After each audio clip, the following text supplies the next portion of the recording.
Good evening, everybody, and welcome to Punch, Kick, Choke, Chat. My name is Sean Benson, and I'm one of your hosts. So excited for tonight. I'm back in Toronto. It's 8:30 p.m. my time, Eastern Standard Time, and I can't wait to get into this chat tonight with our guests. I've been lucky enough to train virtually with them for some weapon stuff, and I can't wait to get to know them better and find out what's really going on.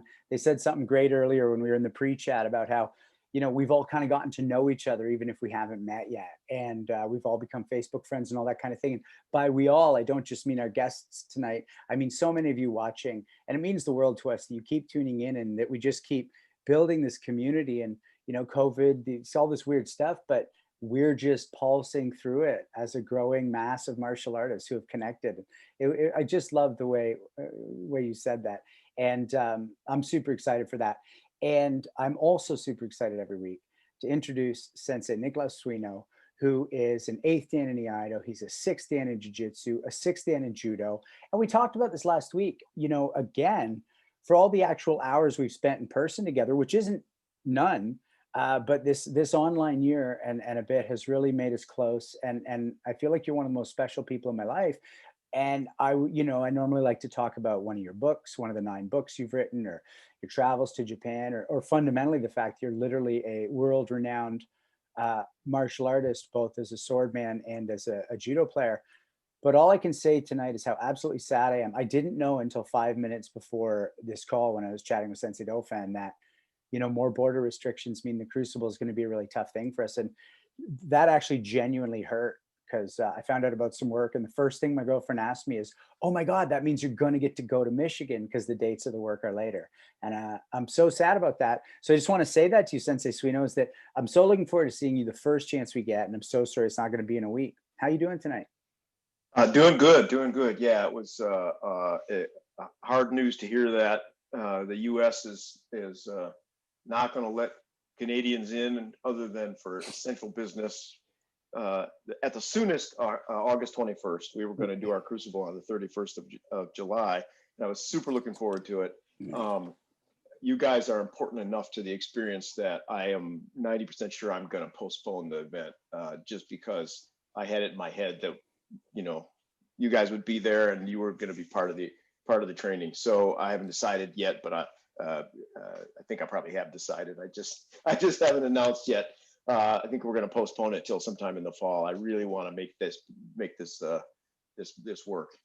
But thank you for the introduction, Yeah. Sean. It's wonderful to be introduced by you on a weekly basis. It's way above my pay grade, and someday I'll figure out a way to repay you for it. You do every time. It falls to me to introduce Sensei Randy Dauphin. Most of the people on the call know him, but you know that he has been studying Legacy Shorin Karate with Hanshi Gary Legacy, who of course is always on this call as well, since 1989.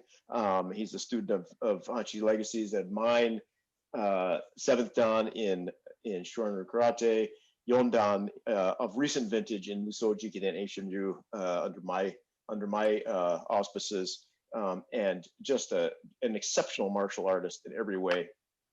And as I was thinking about some of the things that we've done together over the years, it has always struck me that when we are training in an environment where there are other senior instructors, whether that be Hanshi Legacy or some of the great Canadian instructors I've met, or over in Japan with Yahagi Sensei or Nobetsu Sensei, who are really exceptional Japanese martial arts guys that have been involved for 60, 70 years at the highest levels.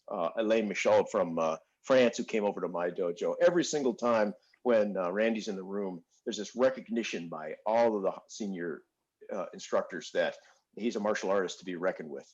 Right. And they know that instantly when he walks in, and they are no less convinced of it at the end of the time we train together. And that's pretty high praise. And certainly I recognize it as well. Randy, how you doing, man? I'm doing good, and thank you. That's a really nice introduction. I really appreciate it.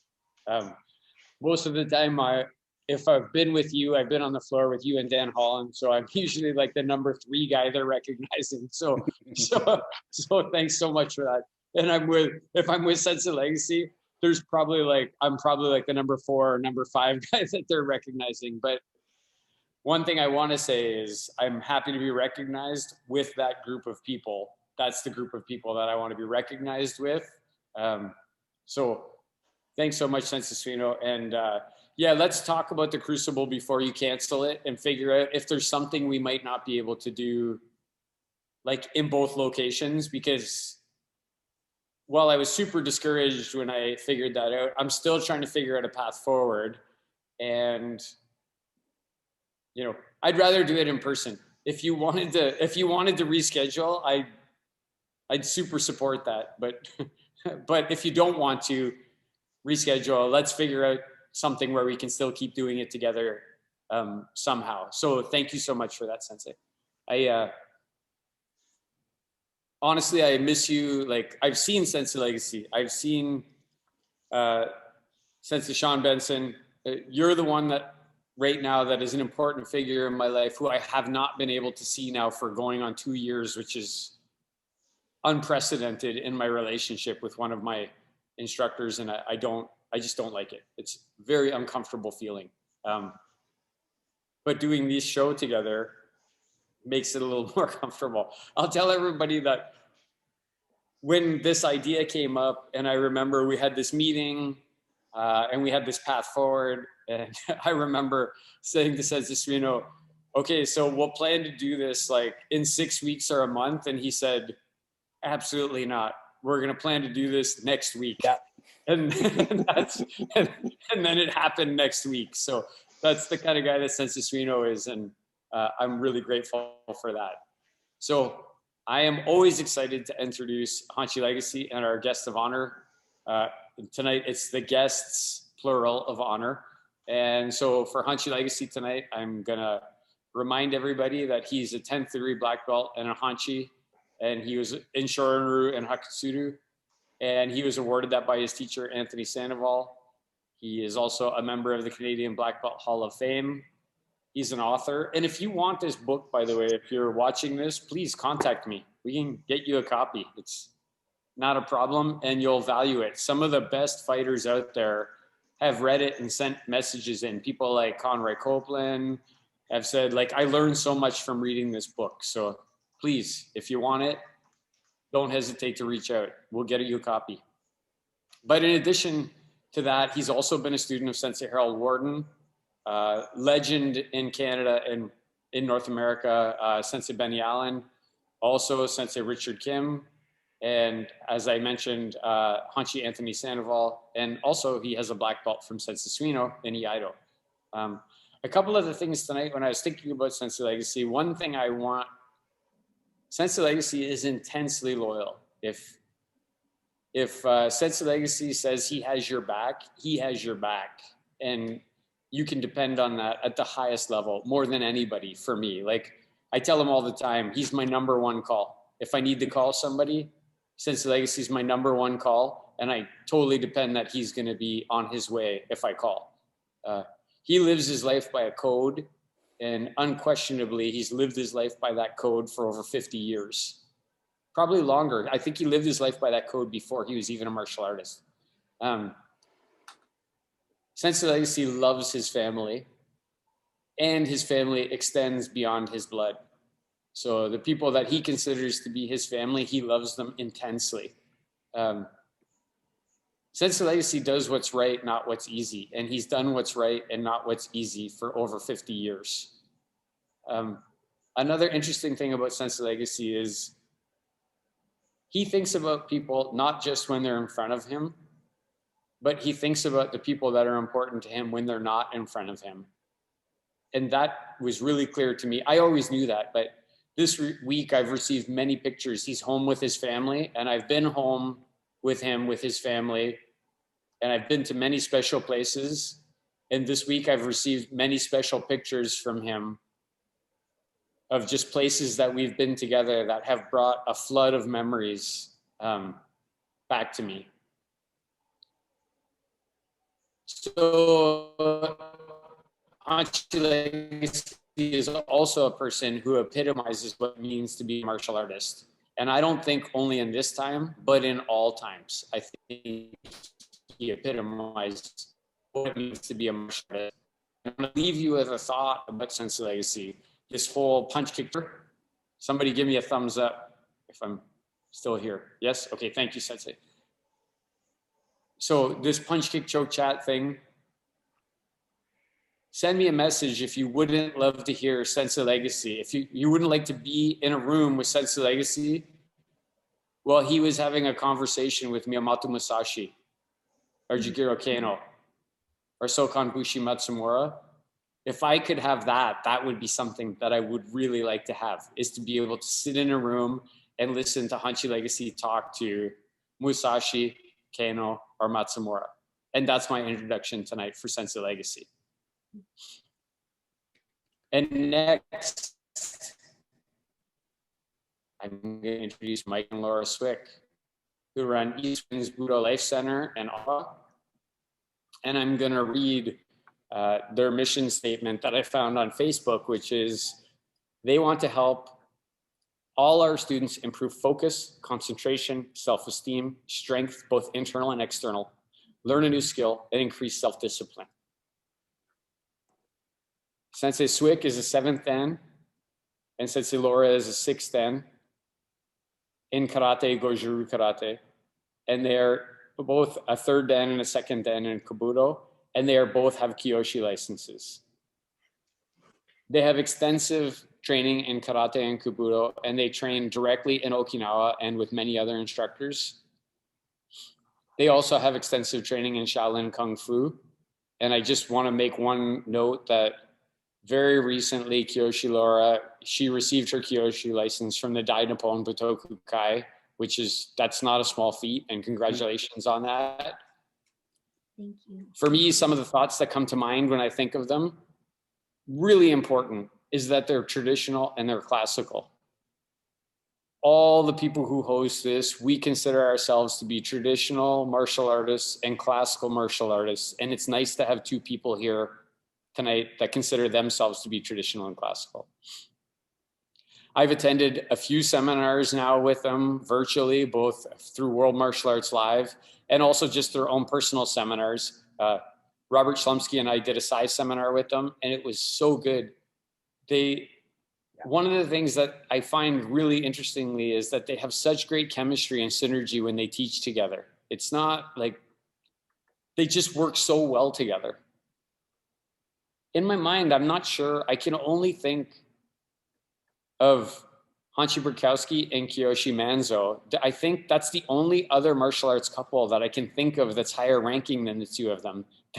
They're for sure one of the highest ranking couples in Canada and probably in the world, I would say, which is amazing because no one of us is smarter than all of us. And 2 people who are higher ranking and really good have to be better than only one person. A couple other things I just want to say is I think really highly of them. When we were in Capital Conquest, when Hanshi Legacy was inducted in the Canadian Black Belt Hall of Fame, my daughters came to me. 2 of my daughters are brown belt, and one of them is a 2nd degree black belt. And they had the schedule, and they said, "Who should we train with?" And I said, train with Wally Slokey. I listed a bunch of names, and I said, definitely get to Kyoshi Mike and Laura Sywyk's class. You definitely want to train with those 2 people. And they did, and they loved it. My daughters came back and they were so happy about that. They also train Hanshi Legacy's grandson. And I mean, the highest praise you can give a person is to have your family training with them. They keep really good friends, right? So they train, actually, they teach their classes in the same dojo that Jean-Yves Thériault teaches his classes, and Hanshi John Therrien teaches his classes, and strength and conditioning coach Greg Pollock teaches his classes in the same building. That's a pretty good team. Like if you could go to one place and train with Mike and Laura Sywyk, Jean-Yves Thériault, Hanshi Therrien, and Greg Pollock, that's a draw for you to get yourself to. And the last thing I want to say tonight is, a former guest, a student of Sensei Legacies, and one of my best friends, Kyoshi James Fries, messaged me and said, "Randy, I got a friend moving to Ottawa. And one of my students is moving to Ottawa, and I need a place for them to train. Do you know where they should train?" And I said, not only should they train in this place, but they should train with Kyoshi Mike and Laura Sywyk, and you should have them log on tonight because they'll learn a lot about their future senseis that they're going to be going to. And, the highest praise you can give somebody is to recommend somebody to go to their guidance and take them in and lead them down this path. And tonight, that's my introduction for Kyoshi Mike and Laura Sywyk, and I'm so excited to be chatting with them tonight. That's awesome. Thank you, Sensei. I'm just going to do some quick housekeeping for everybody. First and foremost, there's a question button at the bottom. It's the chat button. And the fact that you're logged in live with us, I know some of you will be watching on the YouTube, and I want to talk about that in a sec. But if you're here on Zoom, we want you to be a part of this living history we're creating. So drop into the chat button, ask your questions. And Robert, who's running the scenes tonight, he's just popped up a little thing. So you should all have the red notification at the bottom. Drop in a good question. If it's a shit question, we won't see it or care about it because Robert won't send it to us. If it's a great one, we can't wait to ask our guests. Also, you know, I'm being glib with the language, but I'm not. We're all adults here. And if you don't like what's being said, there's no baby monitor filter for this. So you can either turn it off or you can go the fuck up. I have fun doing this every week. But in any case, the other thing I do want to talk about, and Robert mentioned this to me, is that we do have the YouTube channel up and running. And some of you are watching through that probably right now. And one of the little ways, if you want, that you can help us out is go subscribe to that. Smash that like button, smash that subscribe button. We're growing a little thing here. It's for fun and for free. If no guests wanted to come and do it, we would still, the four of us, get together and have these chats, I promise you. But the fact that it gets to be more than that, help us grow it. Throw a little like or subscribe on that YouTube channel. We'd really appreciate it. Now back to our meet. Kyoshis, how are you tonight? I'm going to have a lot of fun, by the way, letting you decide who's going to answer and in what order. Fight might break out. No. We're doing great. How are you guys? We're fantastic. How do you like hearing that intro from your colleagues and your co-teachers around the province? Yeah. Wow. I feel like that's a lot to live up to. Thank you so much. We're beyond honored to have been asked to participate in this. Thank you.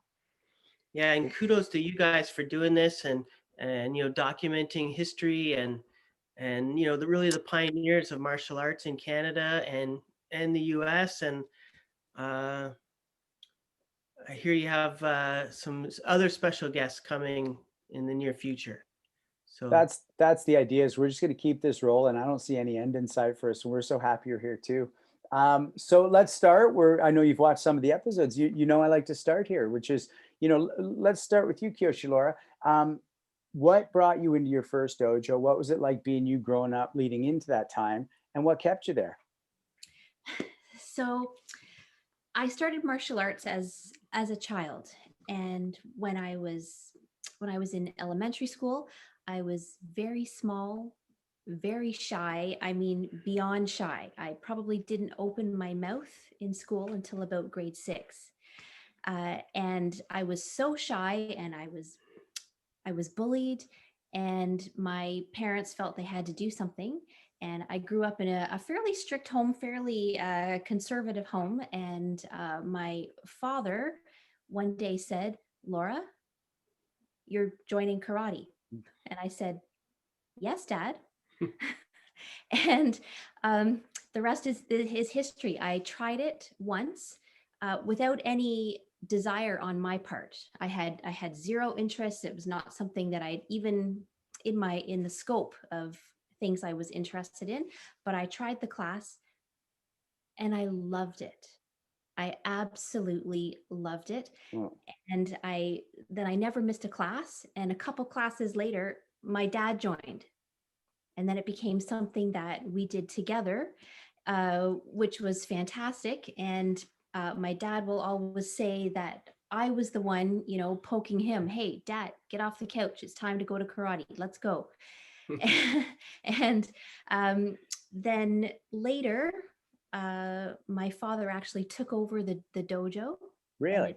It became a family business. And it was my father and myself teaching most of the classes. And then through a large symposium in Toronto, when I was a teenager, I met this guy. And we then started dating, and I moved to Ottawa for university, and then that's how Eastwind Martial Arts became once I moved to Ottawa. That's amazing. Yeah, I was really curious how somebody as young as you, Kyoshi Laura, met somebody like Kyoshi Sywyk. Like, I was really curious, like, this age differential, because you look so much younger than Oh, I really thank you. Hey, just getting started. I want I want to crack one of those things you said open though right at the beginning. So you said yes to be dutiful. It sounds like that's part of how you grew up. And then you went to the class, no interest of your own. What was it? What was in that first class that made you go, oh, not only am I doing this, I'm literally going to drag my dad into it and make it a lifelong thing? Wow, no one's ever asked me that question specifically. I really liked that I could work at my own pace, right? It's different than being on a team sport. I was way too shy for a team sport, right? Because you have to communicate with your teammates. But karate, you're lined up and you follow the instructor and you do what the instructor says. And it became something that I really excelled at. I kind of discovered that I was very athletic and I was very strong. And this was a way to get better and stronger. And my confidence just grew. So I think it was that I could be my own person. I could work individually, but then of course you're still making lots of friends, and my world just opened up that way. Love that. Kyoshi Mike, what brought you into your first dojo and what kept you there? Well, I guess the opposite. I mean, I always loved the Bruce Lee movies, right? And fighting, and I had a brother, and we'd always fight, and it's just kind of my nature. So it's the Bruce Lee movies, and then after you see one of those, you're making your own nunchucks in your garage with your dad's tools, right? Wasn't done that. And then so where I was, we were in my dad was in the Air Force, so we lived all over. At that time we were in Europe, and we were just moving to Alberta, Canada, Cold Lake, Alberta. And when I moved there, I was making new friends all over again. And one of my friends was going to a judo club, and he invited me along, and I went, and I loved the judo. I loved the discipline, I think, in the martial arts. Even though I was a kid, our sensei was quite serious, and I think I fell in love with that.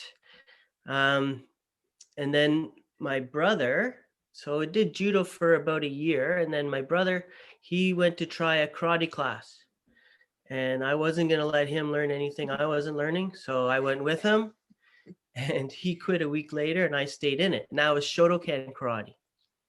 So I was doing judo after school, and then I'd come home. My mom would drive me to karate, and it was awesome. It was really good. And like way up in Cold Lake, Alberta, my judo instructor was a blue belt.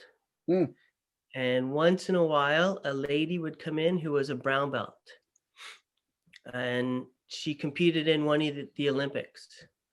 So that was cool. But when I went to this karate club, he was a black belt. So that was like, just as a kid, I'm just, my mind's blown. And I remember just off on a little tangent, we go to a judo tournament, and we would run, and there's like, I don't know, it was Edmonton or Fort McMurray or some big town, and there was all these black belts, but they had these red and white belts. So we were little kids, we'd run up, we'd try to touch the red and white belt and then run away without them catching us. We'd probably get thrown if we got caught. But the karate was also full of discipline, And I liked the fact that everything had to be precise. If you were off by 1 centimeter, it was wrong. So to strive to get every punch or kick or block exactly perfect, I liked that. From there, my dad got posted to Ottawa. And like I was 13 or 14 when we moved to Ottawa, and was supposed to go to the Shotokan Club downtown. But we lived out in Orleans in the suburbs, and my mom wasn't going to let me take the bus. She wasn't going to drive me downtown. So I had to find a club that was closer to our house. And I did. I found one I could just bike to.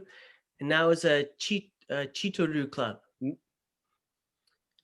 And that club belonged to an organization called the YKKF, run by Ron Yamanaka sensei. And that club hosted him for a seminar, and he came, and I was in awe. I was just a kid, but this guy was like my idol. And from there he did Goju, and from there I started to study Goju. And then anyway, I left that one dojo, went to another dojo, and then from there it was Goju all the way. So let me break open another thing with you as well, a bit like I did with Kyoshi Laura, which is, what was it about him? What you were in awe. What when you're putting yourself back at that age, what were you seeing? What were you feeling? Well, he was, he's Japanese, and he was so like strict. His face was so serious, and that's what I loved. I loved the seriousness about it, and it's just his demeanor. He was very like, he was like Mr. Miyagi almost, and I'm a 14-year-old kid, and wow, that's Mr. Miyagi, like. So anyway, I spent my summers going to Toronto and sleeping in the dojo, and did that for a couple of years. I think the first year I did that, maybe I saw him once, and then did that for a couple of years, and then we got to become personal students, and then we ended up staying at his house and training with him. And it was one of his events that we met at in Toronto, one of his winter camps, one of the symposiums that he held every year. And was the Goju, was finding that the impetus to let go of the judo, or did you keep that going? Say that again? When you found the Goju, did that kind of make you let go of the judo, or did you keep the judo going during that time?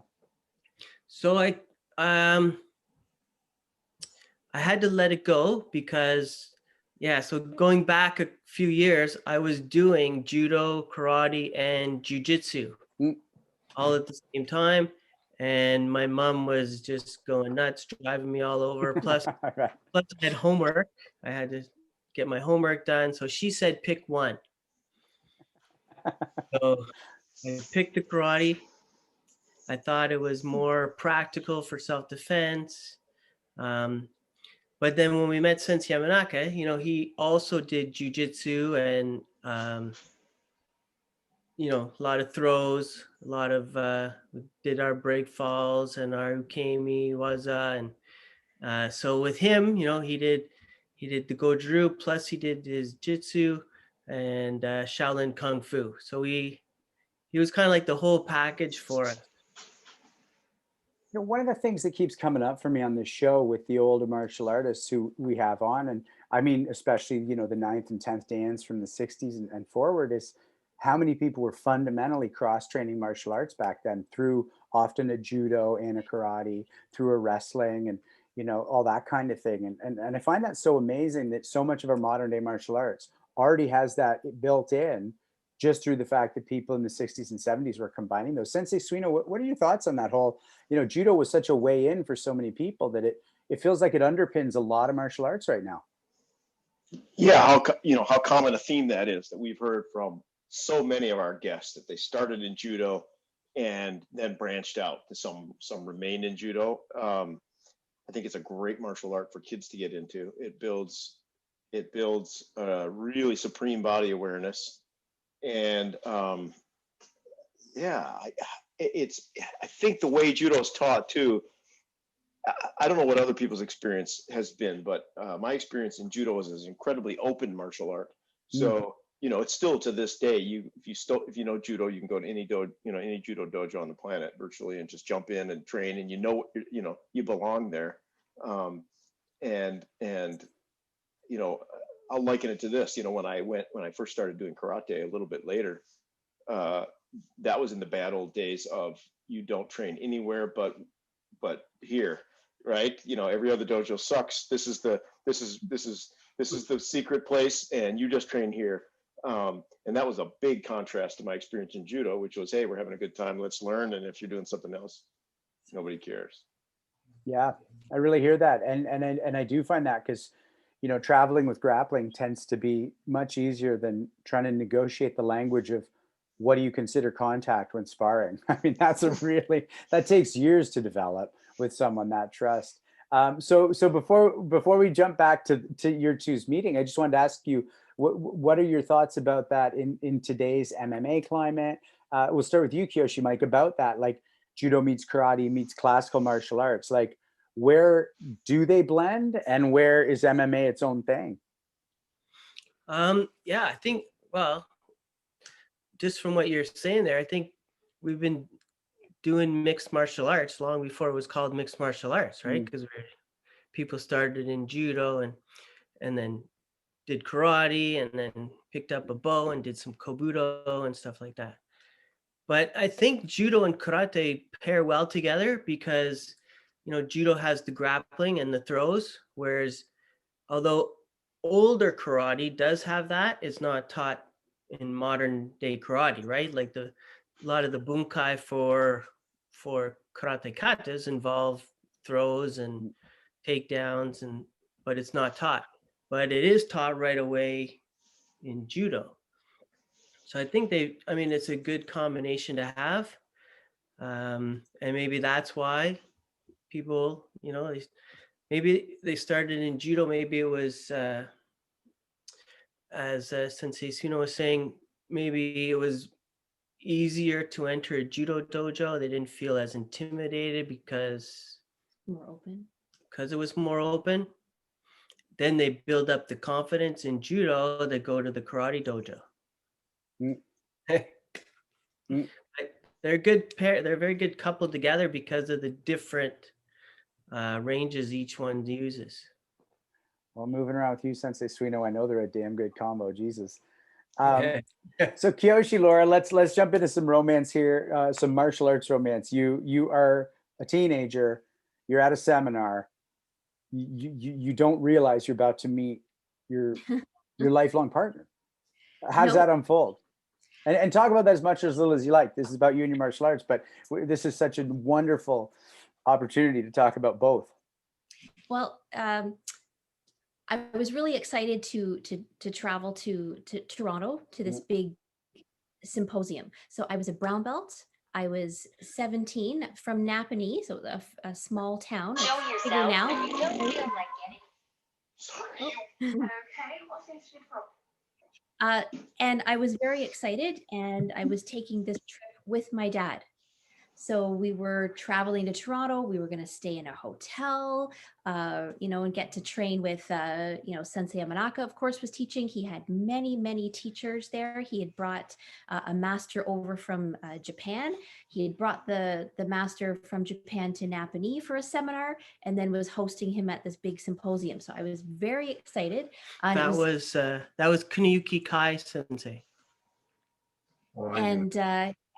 And who demonstrated Aido, Jiu-Jitsu, Goju, of course, absolutely fantastic. So I loved training the seminar in Napanee. I was so excited to go to Toronto and learn more Goju.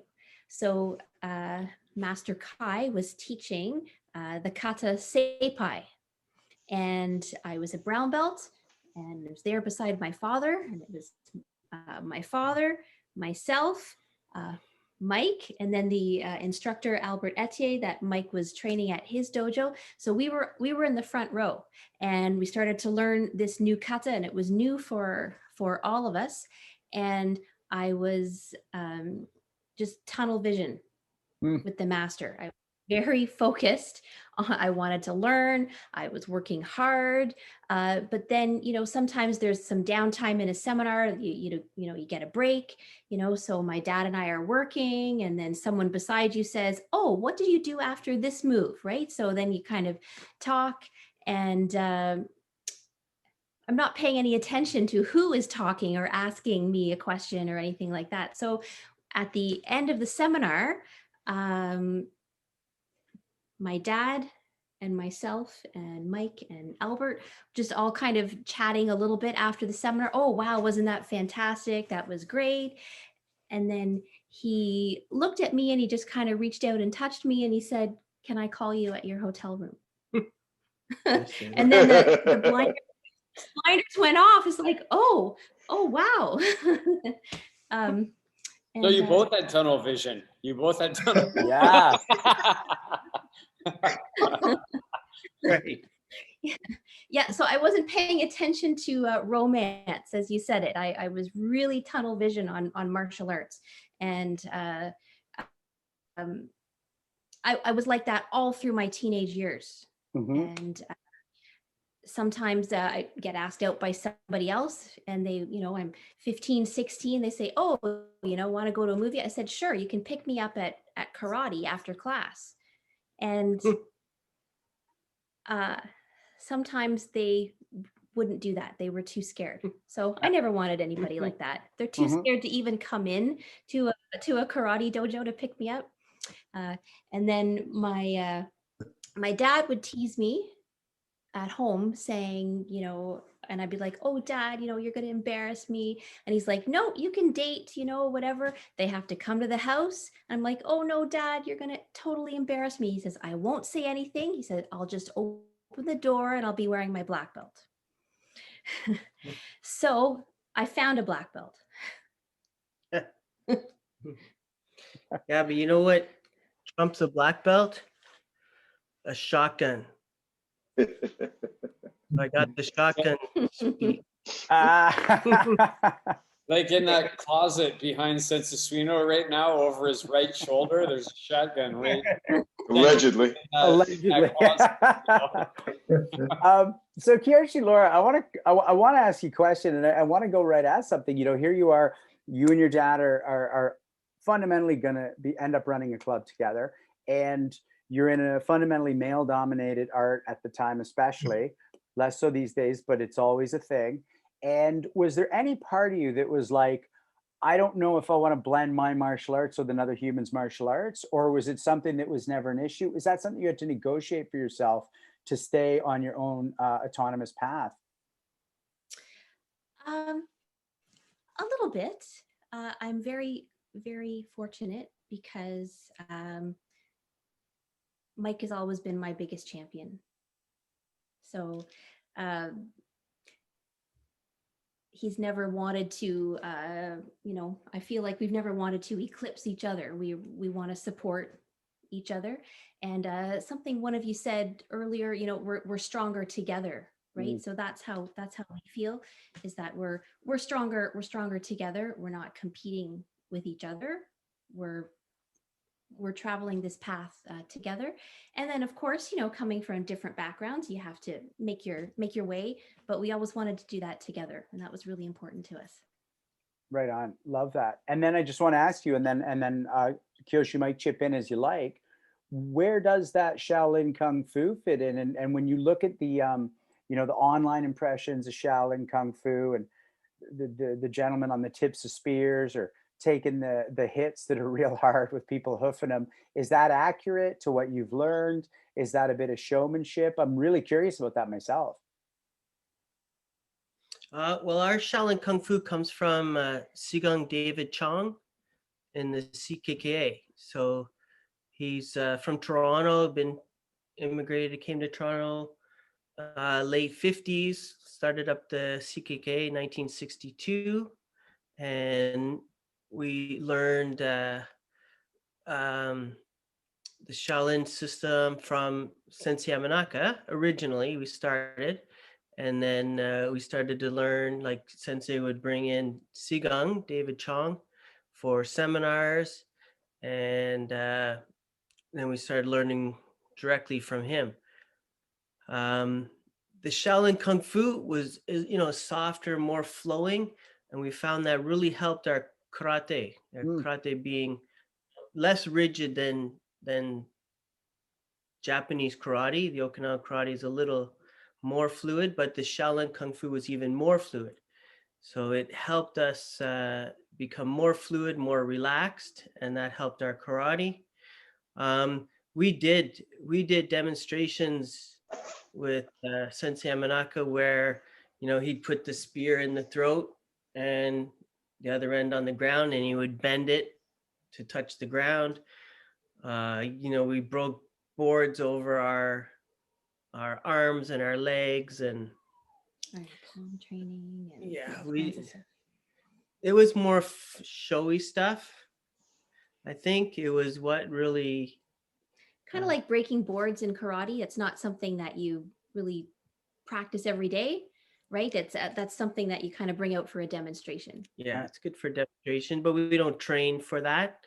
The result of our training will make our arms and legs stronger, and that'll in effect break the board, we hope, or the 2x4 or the 2x2 or whatever we're doing. Not 2x4s. They were smaller than that. Not that. So I want to start for demonstration, but true. It was part of this. It was the result of the training with Sigang David Chong. And was that an overt chi training, or was that a body training, almost like a Goju, but in a different way? Like, is that was there a specific, we're training chi now, or was it more we're training our bodies to take these blows? So both. Sensei Yamanaka and David Chong, Sigang did chi training. Cool. We did iron palm and still do iron palm training. The I King, where he had 10 or 12 exercises on developing the chi, different postures to open up the body and align the chakras and get the energy to flow. It was really interesting, and we love martial arts. We want to learn everything. There's just not enough hours in the day. Right. Amen. We were young. We were like 17, 18, 19, 20, early 20s, and we just wanted to learn everything and all at once. Yes. So I'd like to throw it to you, Hanshi Legacy, to comment as much or as little as you'd like about Sensei Yamanaka. I'm pretty sure you have some history there. Yeah, good friends and respect him very much. I got my 5th dan in his dojo. They had Master Veresta come from Iran to grade me, and had a very memorable grading in that dojo. Caesar Bukowski was the referee. The other thing, Laura, I just for history's sake, could you tell me who your first sensei? I never mentioned his name, or I missed it. So the sensei at the Napanee Karate Club at that time was Dennis Tompkins. And the Napanee Karate Club was part of the YKKF under Sensei Yamanaka. So when Sensei Dennis Tompkins stopped training, my father took over the dojo and we ran the dojo, but I was traveling to Toronto to train with Sensei Yamanaka. So what I'd like to do too is throw a question to Hanshi Legacy and then to Sensei Dofa in that order. And just, Kyoshi Mike talked about the idea of starting with the Shotokan and the Goju and then going, the Kung Fu, the soft helping the karate. And Hanshi, I know you started with some Goju And even in the, the early days for me of our Shorin Ryu time was much more rigid until you met Hanshi Sandoval. So do you want to talk at all about the importance of soft and karate? Well, the yin and yang, and as we understand, karate is harder. But when you throw an actual karate punch, you should be loose, a lot like cracking somebody with a whip. Also, in martial arts, in my opinion, soft is hard, hard is soft, just simply because of no resistance. So when you're throwing a karate punch, you're tightening your arm up somewhat, and it really slows you down a little bit. And if you throw a very loose, much like a hip throwing technique, I believe, in my opinion, it's very, very powerful. And as we get older, we can't always what we once could, hard, and so it helps persons my age to still pursue and learn martial arts. And then Sensei Dofa, I mean, you joined a few years before me, and those first 5 or 8 years would have been pretty hard as far as I remember it. And then when we met the White Crane, and you want to add anything to that or chat about that at all?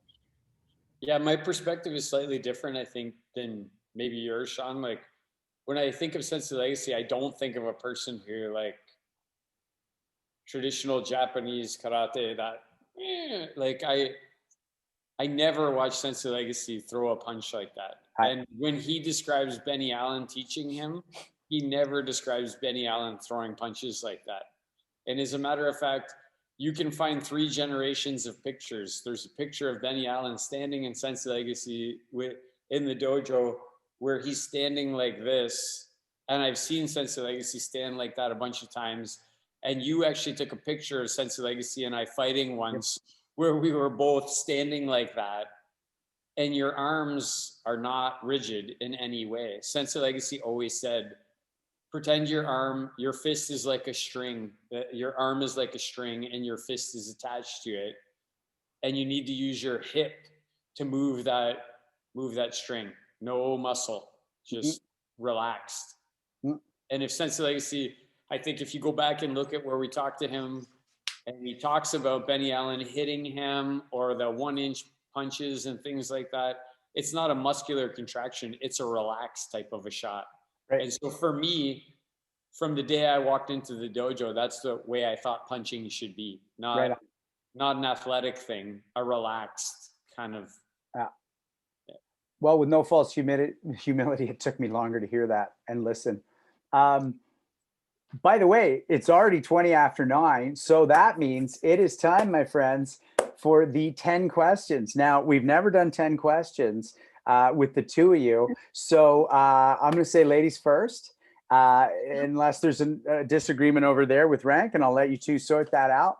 As I always say, it's lovely if you can answer impulsively, but then feel free to expand on your answers if you wish.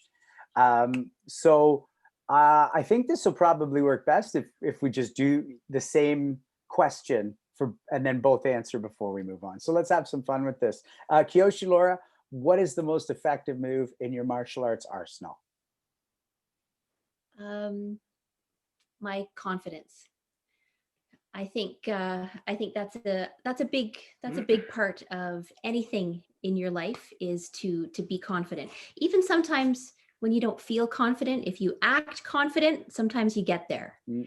And I have been in a couple of tense situations, and just being confident is enough to diffuse the situation. Kyoshi Mike? I was going to say my legs for running away. But I would have to say confidence as well. And, martial arts gave me the confidence to, to keep my head high. And so many times you make eye contact with someone, that diffuses the situation, before it even starts. Not to be a copycat. Kyoshi Laura, who is the most influential martial artist in your life? Mike, I guess. He's the one that I train with the most. I've had amazing teachers going to Okinawa, Miyazato Sensei, Yasuda Sensei, Mine Sensei, Hechiya Sensei, Iha Sensei, so many people. But yeah, I think too, because we get to train together, there's a lot of influence there. Right on. Kyoshi Mike? Yeah, as Laura said, we've had many teachers in our lives, and we still do. Like we can learn from anybody. You know, if you keep the right mindset, you can learn from your newest student on the mat. You know, I learned stuff from white belts that walk in and they, you know, they don't react like we're conditioned to react. They react naturally the way, and I learned something. But I think for me, the most influential person would, I don't know, well, for me growing up, it was certainly Sensei Ron Yamanaka. And, you know, he taught me a lot to do or what to do. And then he also taught me a lot of things not to do.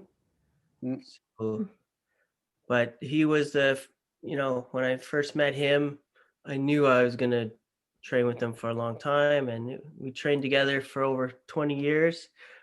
He wrote us the letter to go to Okinawa the first time, and you know, came with us the second time. And because of him, we met. Yeah, and because of him, we met, and so I would have to say Ron Yamanaka Sensei. Right on. Kyoshi Laura, who do you think is the most influential martial artist of all time, and why? Of all time, wow. As a Goju person, I would say Miyagi Chojin, the founder of our style. But probably also Bruce Lee, because he really brought martial arts to mainstream, you know, North America, right? Kyoshi Mike? I would say I would have to say Bruce Lee as well. Overall, I think he was the man. Yeah. I had those garage made nunchucks too, and I know Sensei Hofen also did. Kyoshi Laura, what excites you most about the next 5 years of your training? I'm really looking forward to what life is going to look like after Zoom, after COVID, and also our children are a little bit older. So traveling is a little bit easier, or leaving them becomes a little bit easier. A lot of years, training was really difficult because I was having babies and training for almost 10 years, and I never stopped training, and that was really important to me. But it was a lot harder, you know, when you were, you know, expecting or having a baby or a toddler, and then another one, and then another one, and then another one. So I'm kind of excited. Our kids are a little bit older, so being able to travel and see people, see you live in person. Kyoshi Mike? What was the question again? What excites you most about the next 5 years of your training? Oh, yes. Well, to get back into the dojo again, also to travel. You know, we really have awesome students. We can't wait to see them again. They've really stepped up stuff right now. And I think we've gotten through this for the most part. You know, I'd say we're about 80% of the way through this, but sometimes the last 20% needs 80% of your effort and focus to get through it. So we're almost there, but we still have to stay focused, and then things start opening up again. Yeah, people are starting to book seminars, you know, in Italy, and you know, we're trying to get back to Okinawa again. So that, but I'm really looking forward to getting back into the dojo and training with the students, and actually doing partner drills and you know, Kobudo partner drills, as well as karate self-defense partner drills. So happy, so excited for that. Like, I mean, you're saying that stuff to me, and I'm like, my heart is pounding while you're saying it. Kyoshi Laura, if heaven exists, what would you like God to say when you get there? Welcome. Mm. I hope. That's what Sense of Legacy said. Exactly. Yeah, Kyoshi Mike? Yeah, welcome. Go put your gi on, and Miyagi Chojun Sensei's teaching over in ring 1. And then Matoshi Sensei's over in ring 2. Yeah. By the way, in the interest of both rank and fairness, I'm going to flip this. So we're going to start with you, Kyoshi Mike, for the last 5. That way you don't be led with your answers. Who's your favorite film and TV martial artist of all time, Kyoshi Mike? Oh, I would have to say Chuck Norris. Grew up with him too, with Delta Force and 1 and 2 and those 80s movies. Oh yeah, I'd say Chuck Norris. Kyoshi Laura? Jackie Chan. Oh yeah. I love Jackie Chan.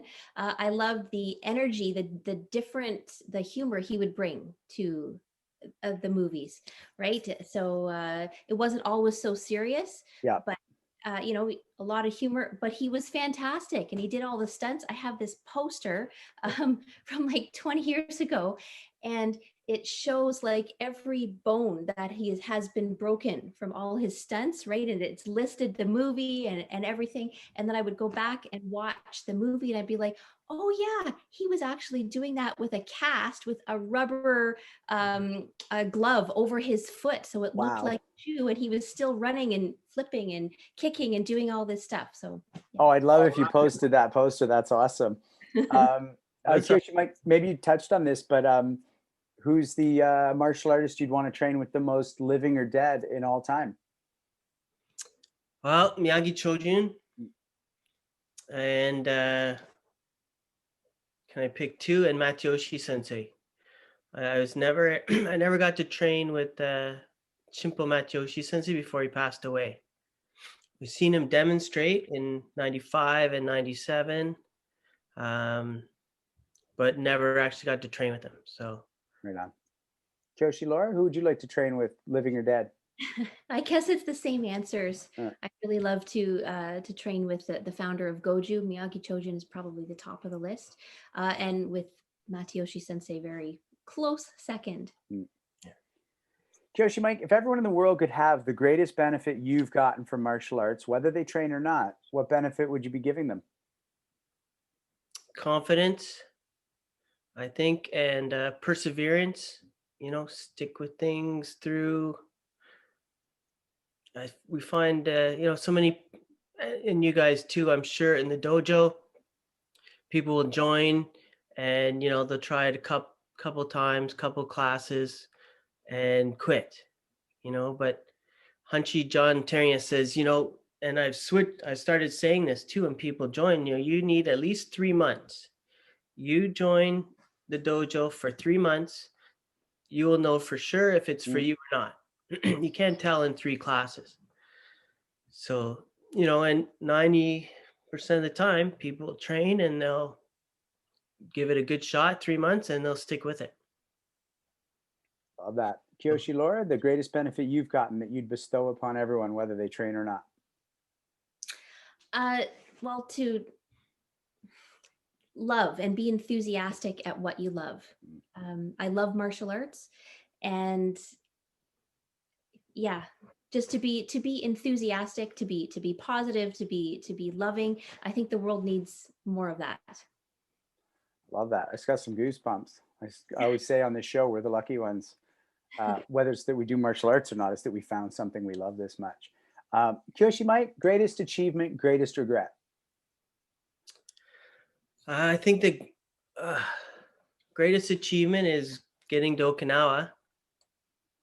And biggest regret is not starting earlier, not starting sooner, but that's the best time to start. The second best time is now, right? Or when you did. So Kyoshi Laura, greatest achievement, greatest regret? So greatest achievement, I think, has been raising a family while running a dojo and teaching and training and bringing our kids up in the dojo. I think that's for me personally, but for both of us, I think that's our greatest achievement is. Can I change my answer? We'll edit it back in. Because we'll do a deep fake with her. Yeah. It's not easy. There's not a lot of, well, for me, there was not a lot of female role models for martial arts out there when I started. And then, you know, growing up, sometimes you would meet some women, you know, your age or a little bit older that you could look up to, and they would have a baby and then they would stop training. And I never wanted to do that. I always wanted to keep training. That was so important to me. So I think that's probably the biggest achievement. Biggest regret. I'll have to get back to you on that. I can't think of a regret. Right on. So, you know, Kyoshi Laura, you're here as a martial artist, period. But you just said something I want to ask you about. As we you know, haven't had quite as many women on the show, and I just want to ask you, what could you offer now that you're a role model, let's say, to, you know, some of the women watching who aren't sure how to navigate getting pregnant, the physical demands of that on the body? No one else on this call can speak to that. What would you say are the obstacles and the way to get through them? I think you're in a unique position. Wow. Well, I mean, first and foremost, follow your doctor's advice. Okay. I was very fortunate. I was very strong and very healthy. And I would see my doctor regularly, and my doctor would check and see, yep, you're still strong, you're still healthy. And the doctor would say to me, she would say, if you feel okay, then it's okay. Mm-hmm. If your body tells you that you're tired, you should rest. If, you know, so speaking for women martial artists who are maybe getting pregnant, if you're feeling good, then you should do it and don't worry about it. And if you don't feel good, then you should stop. Plain and simple. And I hope that helps. I'm sure it does. Thanks for that. So I actually want to ask you both this, and then I want to throw it to Sensei Suino right after, but I would like to go around the horn with it. How important is it? You mentioned Okinawa, that being one of your achievements, Kyoshi Mike. How important is it to go to that source? How important is it to go to the place it came from, when we know that some of the best martial arts in the world are happening in North America? So if you want to start, and then Kyoshi Laura, and then we'll throw it to Sensei Suino. Yeah, you're 100% right. You don't have to leave North America to train with some of the best people in the world. Like, and that's something I've realized, you know, in my training. You know, I mean, even in Canada, you could train your whole life and still not learn everything that people just in Canada have to teach, and then just expand that to North America. You gotta, you know, you don't have to leave this continent to excel in traditional classical martial arts. But we were told that, you know, if you wanted to really understand Okinawan martial arts, you need to go there, and you need to be immersed in the culture, in the language, meet the people, hang out with the people, not only in the dojo, but after the dojo. You know, a lot of us know that the real training happens after class, right? There's training in class, but then the real training is after class, when you go out for food and get to talk, you know, a little less formally. But there's so many people now that in Canada that have been to Okinawa that can, you know, almost give you Give you everything you need. Yeah, give you everything you need, tell you about the culture, people speak the language. So, but to really, I mean, to get the 100% culture, you need to go there. But I mean, in the 80s, we didn't have have all, as many people that have been to Okinawa. Right. So that's why the push was to go. Yeah. But nowadays, you don't have to leave North America at all to get top world-class training in classical Japanese martial arts. Anything you want to add, Kyoshi Laura? Oh, well, I agree. I mean, Canada has a world of talent right here. So it's not necessary for training, but if you would like to immerse yourself further, the culture, the language, the people, the music, the art, traveling to Okinawa is a fabulous experience. It really, really is. And it's good to have your eyes opened to different things, Mm. right? So somebody who lives in Canada can teach you so many things, but then you learn different things when you actually travel and experience those things for yourself. So the learning's a little bit different from being taught from somebody and then experiencing the same lesson, the exact same lesson, but experiencing it in a different way and having to interpret that yourself. So it's not maybe so much about the actual technique or martial art, prowess, as opposed to just deepening your understanding. Right on. I love that. Sensei Suino. And I want to add with you, Sensei Suino, just because of the language, how important or how much benefit do you get by knowing Japanese? Yeah. Boy, I'll tell you honestly, I'm of two minds about this. I don't think you have to go to Japan to get great world-class technical training in martial arts. But I go back to this term that Hanshi Legacy always uses, a classical martial artist.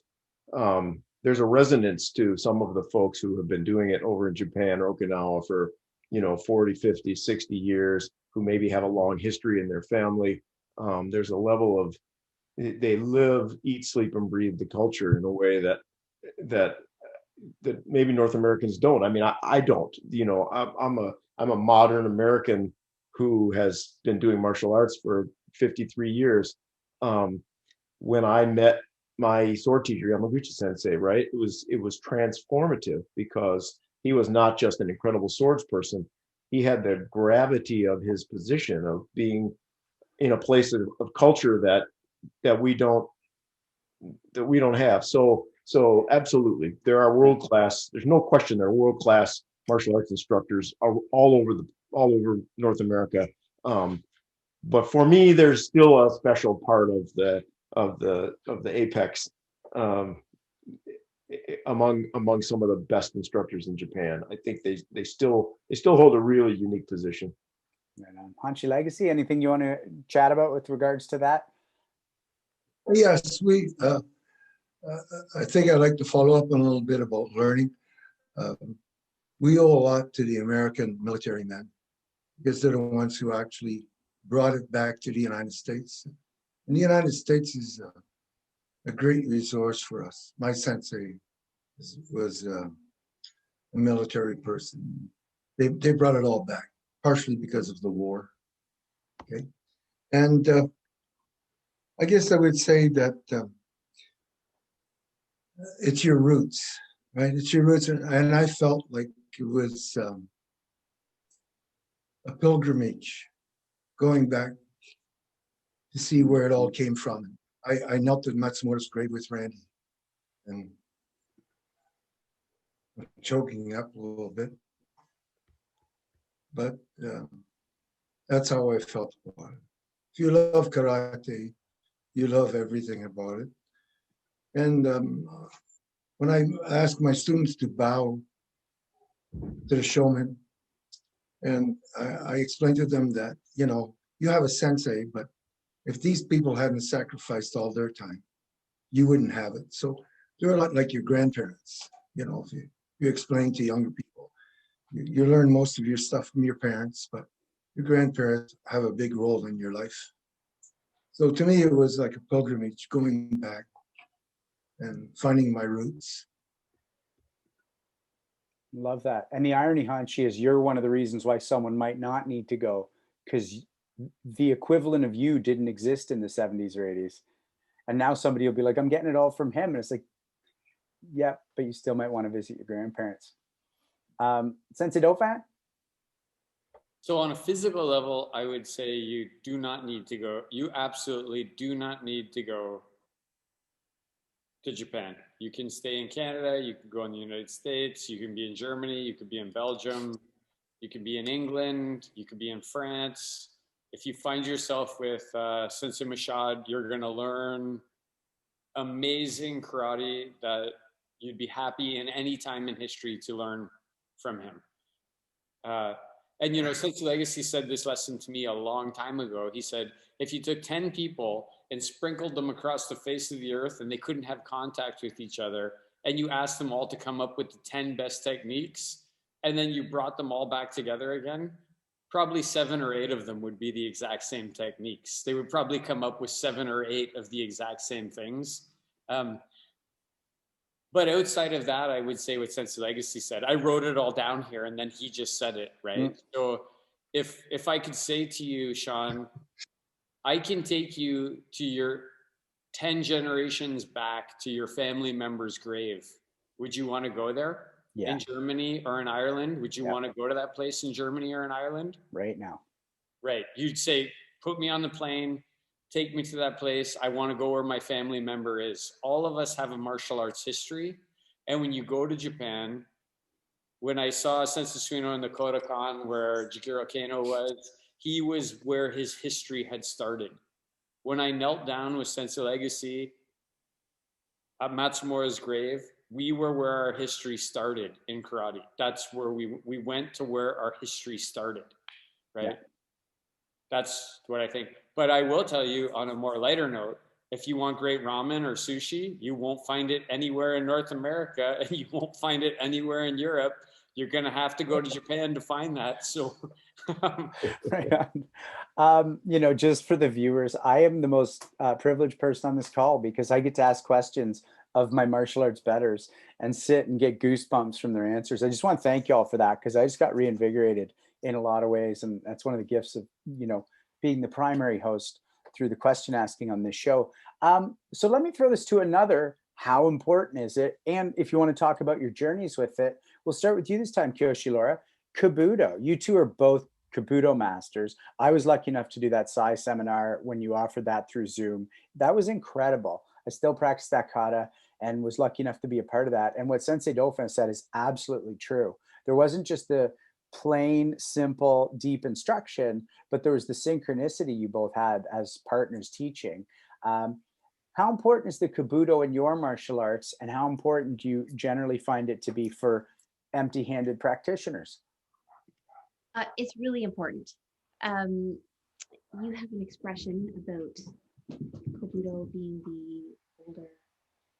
Oh, you say it better. Yeah, let's crack this open. No need to go one and the other. Right. Let's just chat. We say Kobudo is karate's older brother. That's the expression. But another expression Sensei Neil Stolzmark uses, who's our Kobudo teacher, it says Kobudo does what karate can't. So, you know, I think what he, like, you know, as we were talking earlier, you know, there's 2 dojos, you know, you can't train together. You know, you can't go train with that guy because he trains with this or he trains that style. Well, if you do Kobudo, you guys can train together, right? So it's kind of like that, I think. Kobudo does things that karate can't, and vice versa. And on a physical level, it really works your coordination and your right brain, left brain thing, because both hands have to do things differently, like really differently, not just like karate where you're just pulling that hand back to chamber, closed fist all the time, right? It having to manipulate the weapon differently. And then you have to switch right away. And you usually find out, oh, I'm a little better at that with my right hand than my left hand, right? So on a physical level, it's so important. And I also like for empty-handed martial arts. So say for karate, if a karateka understands a little bit about how the bow works or a sai, you know, that could equate to, you know, knife or a stick. So they would have a better idea on how to defend against a knife or a stick or whatever. If you understand a little bit about how the weapon works, if you're ever caught, being attacked with it, you'll understand a little bit more about how you can defend it. And then another question I have. Yeah. You want to chat about that at all, Hanshi? No, it's a great answer. Right on. So I wanted to crack that open a little. I've done such limited Kobudo that it's really basic what I'm about to say, but I have been introduced to the idea that you can then take like a kama and use your wrist like a kama, or use your straight arms like a bow, or, there's your sai. Is that important, or is that just a sort of linked concept that isn't really that accurate? Is it more the way the weapon works, or is it more that you then apply it to open-handed? What we say, Kobudo is an extension of our body. So I can't hit you, with my fist, but if I have a bow in my hand, well, that'll extend my reach and I will be able to hit you. And when we're teaching, sometimes we'll equate things back to karate, because that is most people's base understanding. So it's easy to describe things from that perspective. Right on. So, and then, yep.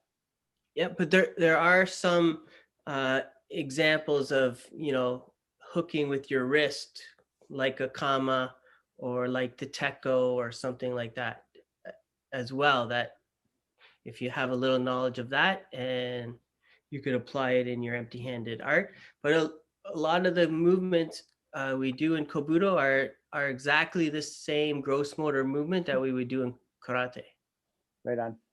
So I want to throw this to you, Sensei Suino, and then to you, Sensei Dauphin, because you talk so much about structure in your Iaido, and then I know that's come through in our karate, fundamentally for me through Sensei Dauphin and his time with you. Where do you put your Iaido work compared to your empty-handed martial arts? Yeah, nothing has ever informed my structure, geometry, skeletal structure, specific technical positioning like Iaido. That's partly because it's the nature of the art, and it's partly because I had an extraordinary, once in a century instructor. And so it feeds back now, right? Having developed that understanding, I can really think about how a punch is constructed, or how a judo throw is constructed, right? How to use the muscles to move the bones into position to execute or to deliver great force, right? Whether I can do it or not is another question, but the analytical skills arose out of Iaido. Right on. Sensei Dauphin? Well, I'm going to say that I had two once of the century instructors, luckily. But a lot of things that have already been said, range, like it just helps you with your range. One of the things that's a big thing for me, Sean, that I've talked to you about a lot is fantasy, right? This fantasy of karate will fix everything. It will achieve every conflict. And I always say, well, what if somebody drops an atomic bomb on your city? Is your karate going to help you with that? Well, no, it's not, right? So, yeah, Kyoshi Mike's doing a high block, right? It's probably not going to work so good, right? So, but just as Sensei Suino said, structure and physics, science plays a big part for me in Kobudo and karate. When you throw a punch, you have to generate Newton's law with your own body, right? Mass over the distance times acceleration. Whereas if you have a bow or a sword or something, you don't have to actually execute that principle on quite the same level, right? The end of the bow doesn't have any nerve endings. If I threw a punch at the bag and hit it, and then took a bow and hit it with the same force and said, which one of these things do you want me to hit you with? Most people would probably say, please punch me. Don't hit me with that stick. Please hit me with your fist. Yeah. Right? So I don't know. And if I did it, then if I had a sword and hit it the same way with the sword, you'd be like, I want the punch, bring back the stick. With the stick, and then last will be, I want you to cut me with the kama or the sword. That would be the last one that I want. And then if you go beyond and you shot it, right, as Sensei Mike said, right? The shotgun. So fist, stick, sword, shotgun. That's probably, and it's all based on physics, right? Yeah. It's all just physics. Yeah, right on. So Kyoshis, do you each have a favorite weapon for yourself, but also a weapon that you find students benefit from the most? Favorite weapon. So I don't really have a favorite, and I was told that you shouldn't have a favorite. So I never really, my favorite is whatever one I'm using at that time. Yeah. They say if you have a favorite, then you'll practice that more, and therefore the others less. So, there in our system, bow would be the most important. Kind of bow is involved in mostly everything we do, and I think the bow would be. I would recommend the bow as the. That's a good base. That gets you most of your basics that are going to translate to the other weapons. And the thing with the bow is you got two hands on the bow, right? So the hands have to work together.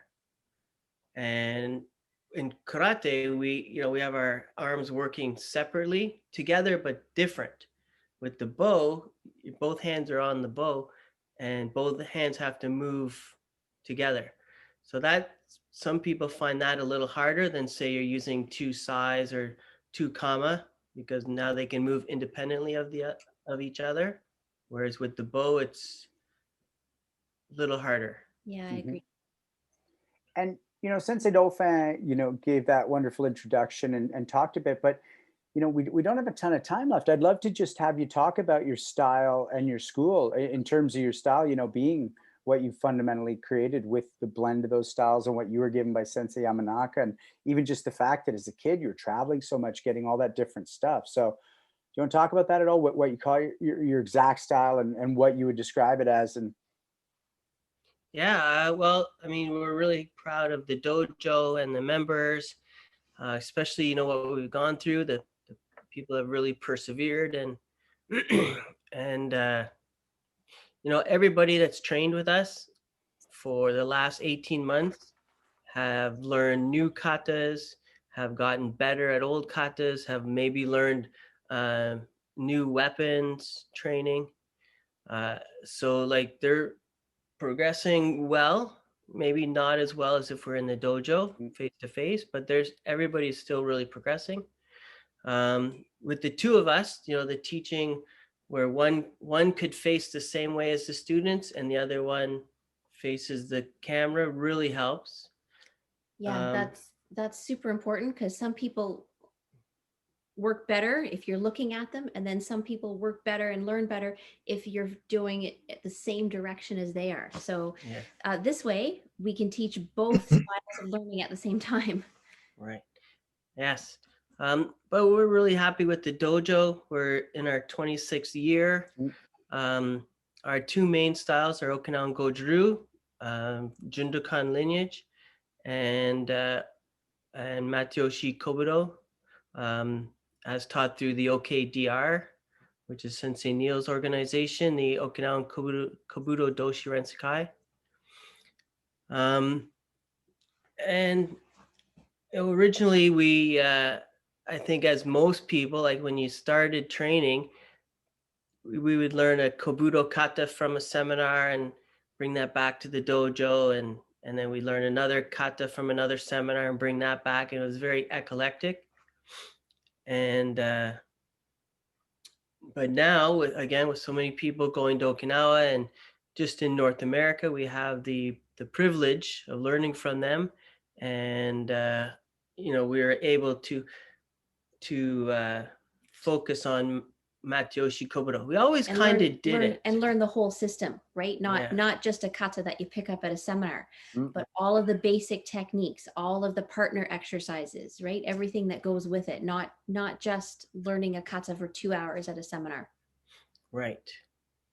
And and the system is awesome in that, the stuff we do with the sai, you're going to see again with the kama. Or you're going to see, the stuff we do with the bow, you're going to see again with the or and the nunchi and the kwei. So the principles are reinforced through other tools. Love that. And then, before we go around the horn, and then you will get the last word before our housekeeping, but I just wanted to ask, having this dojo together for all those years, you're approaching 3 decades, what's been the most challenging thing? The most challenging, I think for me, it was probably starting.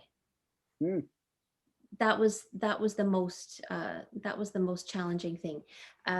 When we started, he was finished school. He had just graduated, and started working. And I was still in school. I'm still in university, and that was a challenge to to manage a new job for him. Still, studying for exams, starting the dojo. We had no money. We had no money. Our first year of operation, we didn't even have a phone. We didn't even have a phone number for people to call us. We would print flyers on our computer and pound the pavement, and flyer cars in parking lots, hand deliver to mailboxes, talking to people, and just doing anything we could, right? Because photocopying, 50 flyers was a lot cheaper than getting a phone line installed. We couldn't afford that the first year of operation. And my dad loaned us the down payment for the first 3 months of the dojo, or whatever it was. We had to pay. My father, Brian Lowry, I think he's on the call. Hi, Dad. He came to our very first open house, and we had flyered everything. We had been teaching some after school programs. We had invited all of those people to come. Some of our friends, colleagues, neighboring dojos, they all kind of came to our open house to make it look, like there's people there, excitement, help us get started. And my father was actually running the little class, the little lesson, so we could talk to people and try to sign them up, and things like that. And then a few weeks later, one of our first families that joined came up to me, and she said, "Oh, Laura, where's that nice man?" Nice man, what nice man? She was referring to my father, that she just assumed was going to be the one in charge, the sensei, not these 2 kids teaching her kids. Love that. So for me, the biggest challenge was starting. Even 10 years in, we were still working really, really hard, and we had students, and they'd come with us after school programs and teach. And I remember at our second location, the dojo, someone would come in, and I'd say, "Oh, hi, can I help you, whatever." And they would look past me to some of the students that maybe were a little older or a little taller or whatever. They're like, "Oh no, you can talk to her. You can talk to." It's like she's in charge. He's in charge. They're the ones, not us, because we were teaching people much older than us, and sometimes the perception was that we were young. So you ever miss those times?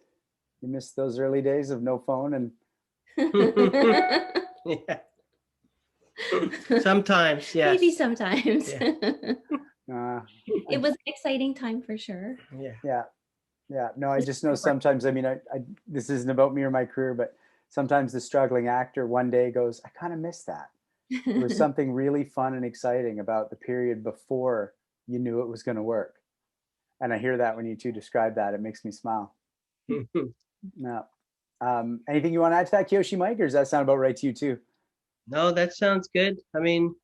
Just paying the bills every month was a challenge sometimes. But the results of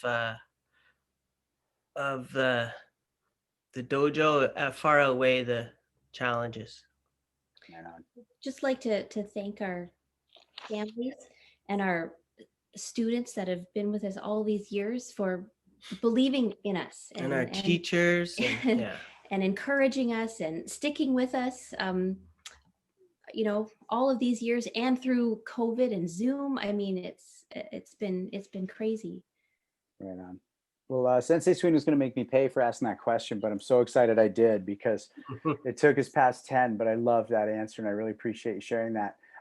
So now we go around the horn and we share our thoughts with our chat. Last words will go to you and then we'll do some housekeeping. Hanshi Legacy, you want to say anything to our guests tonight? Oh, yes, I do. I see that the next generation is in good hands. And also, my grandson wanted to learn Kobudo. And he came to me and said, I would like to contribute to our dojos. And I see that we have a lot of different kata, Kobudo kata. But I would like to learn a system and incorporate it into our dojo. He says, will you find me a sensei? And I said, no. You have to prepare your own. You have to go out and search, do research, and come back and you tell me who you want for a sensei. So after a bit of time, he came up to me and he bowed. So I knew it was going to be karate stuff. And he bent his knee a little bit. And he said, I would like to train with Mike Sywyk. And I had heard of you before, and I think we've even crossed paths before. I'm not quite sure, but I told him it was a good choice. And I believe it was. Thank you. Thank you, Hachi. Thanks, I'll Hanshi. take care of him. Sensei Suino? I know you are. I have a little lighter approach. All it comes out of the notion. So I know Randy takes a lot of notes, and I took quite a few notes tonight too. But I'm just going to talk about one thing that I really love, and then bounce it back a little bit at you. All of our guests are so keenly aware of their place in history, right? Which is what I love about people who spend their lives in martial arts. They know the teachers who preceded them, and they're keenly aware of their responsibility about bringing the students up that come after them, which is wonderful. And then Hanshi Legacy said something about Japanese teachers being figurative grandparents. Well, you guys started out, you mentioned that you met in the context of a seminar that was given by Kuniyuki Kai sensei. And I've trained with him. I trained with him quite a bit, both in North America and Japan. And my favorite, so he was a stout fellow, incredibly strong, but very light and fast despite that. But his favorite saying, as you will remember, as soon as I say it, is "No power, no power." Right? And to try to get people to be light, right? Which is something we talked about a lot tonight, not using stiffness, right? So an incredibly strong human being who was able to, and one of the things I also liked was I went to a seminar in Las Vegas and trained with him, and he taught differently than everybody else at that seminar. He would teach a whole kata and bunkai to it. If you went to a 2-hour seminar with him, you'd leave with a new kata. And interestingly, that kata for me was seipai. So really cool historical loops going on here. And just the idea that you two fell in love in the world of no power, really just really cracks me up. And I love it. So thanks for sharing that story. Thanks, Sensei Suito. Sensei Dofe, who I have a feeling is going to mention one of my favorite things, because I think we both wrote it down. Yeah, I don't know. We can both mention it. I never mind if other people mention. That just reinforces the importance, right? If we all mention the same thing. But Kyoshi Laura said about just being small and young and shy, and karate helping her with that, and that your father was the one who started your journey in karate, and that he joined later after you. But everybody on this call can kind of relate to that. Like, we all have either a spouse, a child, a partner, or somebody that we're sharing this thing with that we think is super important to be able to share it with them. Kyoshi Mike said he always loved martial arts, was always fighting with his brothers, loved Bruce Lee. I really relate to that stuff. I was like that with my cousins. We always watched the Sunday morning stuff. My older cousin Mike had like my head against the wall with his foot while he was like punching my other cousin Sean. I really like just that feeling. Also about making our own nunchaku. Everybody on this call has made their own nunchaku before. It's also super interesting that, as we've already noted, so many people started in judo. Like it just keeps coming through over and over and over again. And it just goes to show you how popular that art was and how important Kano was to have started that and pushed it around the world. So many people.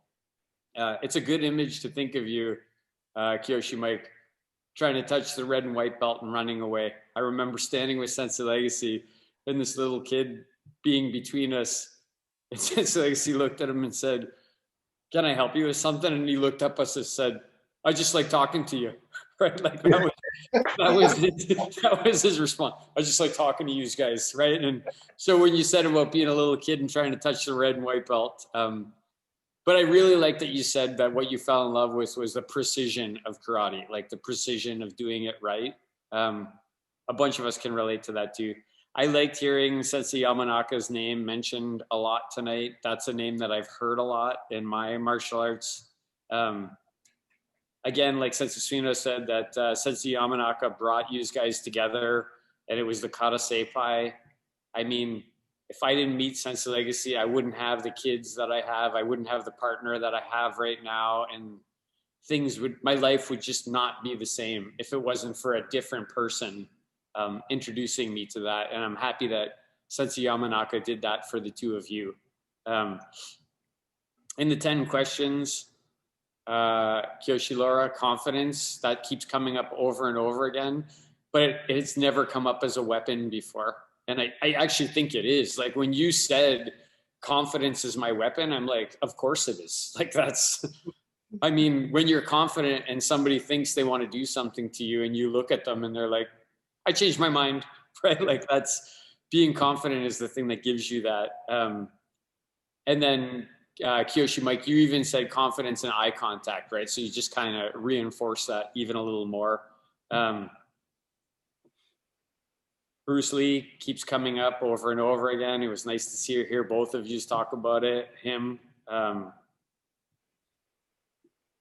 you know, your difficulties, Kyoshi Laura, kids, family, I can never relate to those the way you relate to them. But I think it's really important. I think that is probably a maximum struggle that anybody could achieve. And you're an inspiration because you did that and then you moved past it and you're still training today. And we all have some struggles. Maybe there could be something that would be more of a struggle or an obstacle than that, but I can't think of one right now.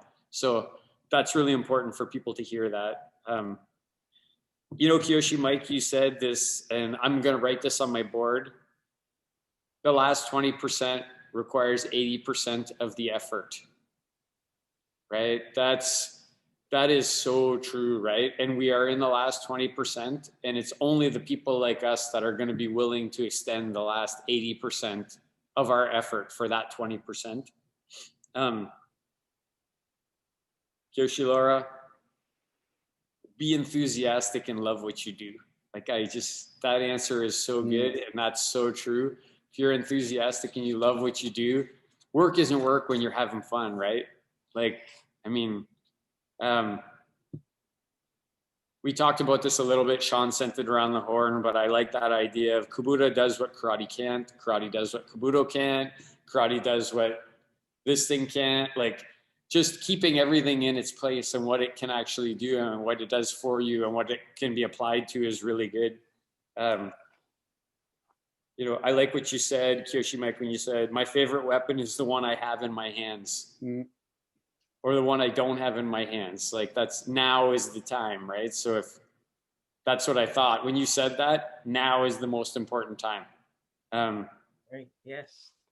And then when you just said that about the challenges of starting, when you were talking about that and the results outweigh the challenges, that's the truth. The results of COVID outweigh the challenges of COVID. The results, if you stick with it and you keep working, So thank you, both of you, for those very impactful lessons. And thank you so much for your dedication to martial arts. And yeah, I'm just, you exceeded all the expectations of chatting with you tonight. Every expectation I had has been exceeded, and I'm grateful for that. So thank you so much. Thank you. Yeah, the two things I really want to add to are just the last 20% takes 80%. That just, I wrote that on a massive piece of paper. It's going up there too. And then also the act confident idea. And I thought about it in a way that you said it, Kyoshi Laura, like, you know, one of the ideas that helps keep me and a lot of people sober is fake it till you make it. And sometimes you don't know what faith is. Sometimes you don't know what the next day is going to hold, but you just gotta fake even that you have faith. You just gotta fake even that you might be okay. And then you end up being okay, and the actual confidence grows underneath it. You create a little shelter for yourself to grow within, and I really felt that when you were talking about that, and I appreciated that reminder for not just martial arts but all important aspects of my life. Such a pleasure. Wow, what a great chat. I really did get goosebumps a number of times with different things people said, and I really felt that pure backseat vibe of, wow, I just get to sort of like, you know, shout out navigation to the front seat while the masters chat. And I really appreciate that. Every time our show feels that way, I feel like we're sort of hitting our original intent, and it feels like a special night. Do you two want to go out on anything before I throw it to Sensei Dauphin for housekeeping? I just want to thank you guys for what you do. You know, this is something, you know, training happens in the dojo, but maybe the real training happens when you're not in the dojo. That this is an example of that. Keeping the, documenting the stories and the masters and the pioneers that we have in this country and in North America and in the world.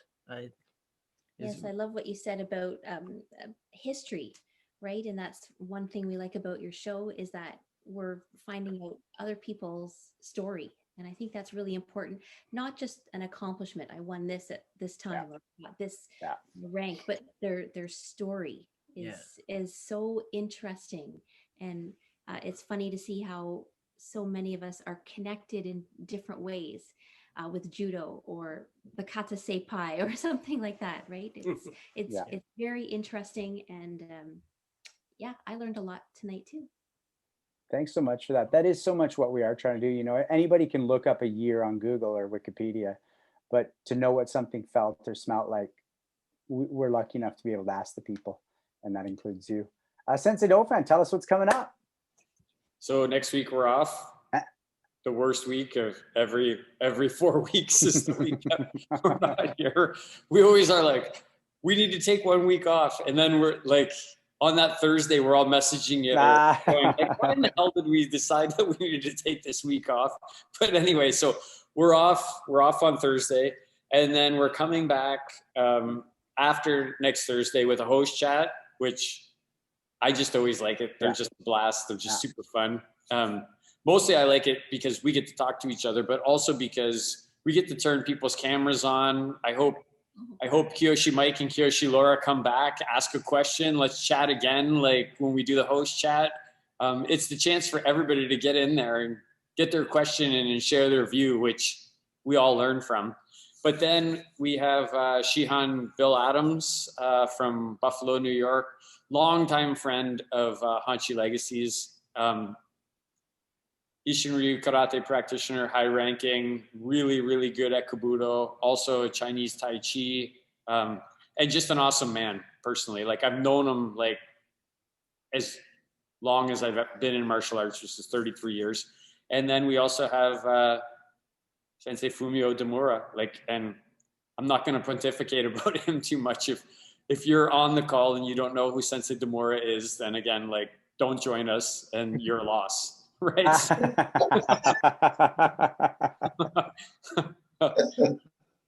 And that's it. And thanks to everybody, the people who help us do this and all the new people who joined in tonight. Really good to see so many new names joining. And that's probably as a result of Kyoshi Mike and Kyoshi Laura. A lot of their students are joining in, and hope you keep joining in. Absolutely. To our new guests, whether you join just for tonight or not, good on you to support your instructors or people you're curious about. And we do hope to see you again. If you're watching on YouTube now or later, smash that subscribe button, smash that like button, throw us a comment, let us know what you thought. You might not agree with everything we're saying. You might not like it. Let's have a chat about that in the comments. Why not? And Sensei Dauphin alluded to this. I want to thank Robert Schlemsky, Mike Russell, Victoria Feth, Justin Shea, Alden Adair, Andrei Sedashev for all the work behind the scenes, helping Punch, Kick, Choke, Chat be a presence online and technically run each night. Thanks, everybody. Y'all are the best. Thank you, Kyoshi Mike, Kyoshi Laura. What a pleasure. Thank Talk you to you so guys. much. Thanks, everybody. Good night, senseis. Good night. Thank you. Night. Stay Bye. safe.